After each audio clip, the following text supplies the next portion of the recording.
munaasabaddan oo ahayd mid loo qabtay taageerayaal aad u tiro badan oo ku soo biiray xisbiga mucaaradka ee Wadani ee degmada Udun ee gobolka Sool waxaana munaasabadaasi ka soo qayb galay mas'uuliyiinta xisbiga Wadani ee degmada Udun ee gobolka Sool iyo taageerayaal aad u tiro badan ee xisbiga Wadani iyo mas'uuliyiinta sarsare ee xisbigaasi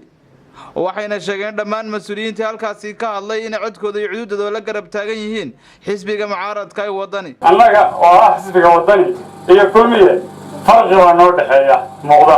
oo muxuu yahay annaga xisbigu waa dadka oo dhan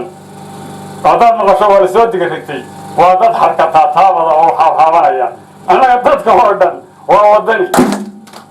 xafladda uu kulmiye qabanaya waa in laga shaqeeyaa waa in xukuumaddu ka hawlgashaa waa in dhowr gaari hargeysa laga soo diraa waa inay 5 habeen halkan ku dib jiraan marka ay qasbaan inay meel isugu keenaan xoolaha xaflad qabtaana soo xadba baabuurtooda ka haystaan hadda kuwii shalay hadda hargeysa ku sugan yihiin saasaan ku kala duwanahay marka kulmiyo nabade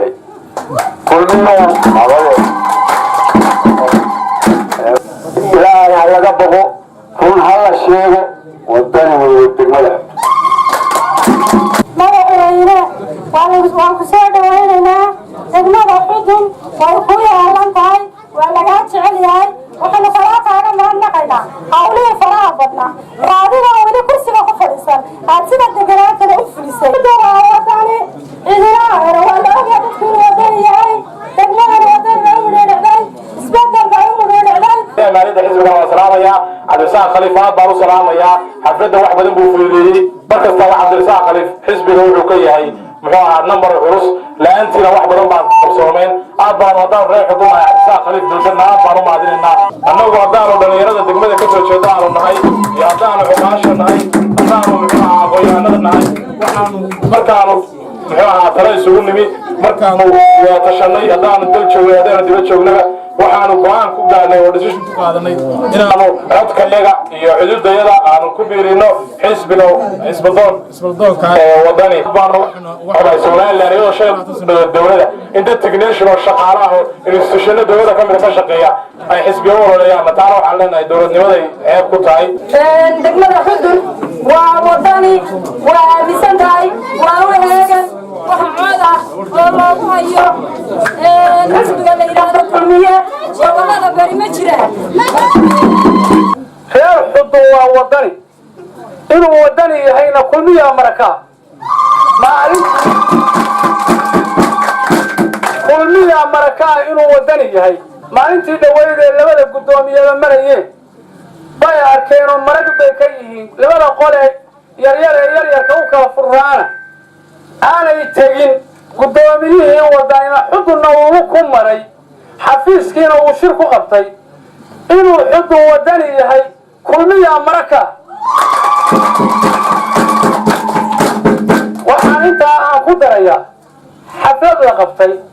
oo lagu qabtay Udun ee la yiri xigba soo diga rugtay oo Wadani ka soo diga rugtay oo lagu shiriyay niman baa mushtaraho magaalada yaalo nimanka araareeda iyo u badan waxa weeye shirkaasina waa wax kama jiraan waxa alla wax ka jira ma jiro waa Wadani dadka kan boorooda isku arkayna hadii ilaahay idinka ka dhigo maalinta ay boorooda tahay koban waliska bil baa ka dhiman ma yeelay wax yar kaambeynka maalintaas oo isku arkayna assalaamu calaykum wa rahmatullaahi wa barakaatuh xal kale oo halkan uga hambalyeynaya xogayaha maaliyadda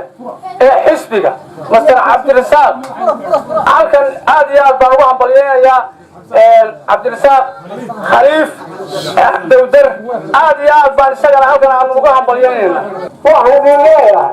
hasha dhaqayada ah iyo hasha dhalaysa ee dambarkeedu ku taagan yahay كلا بيان كلا نعم كلية ودعية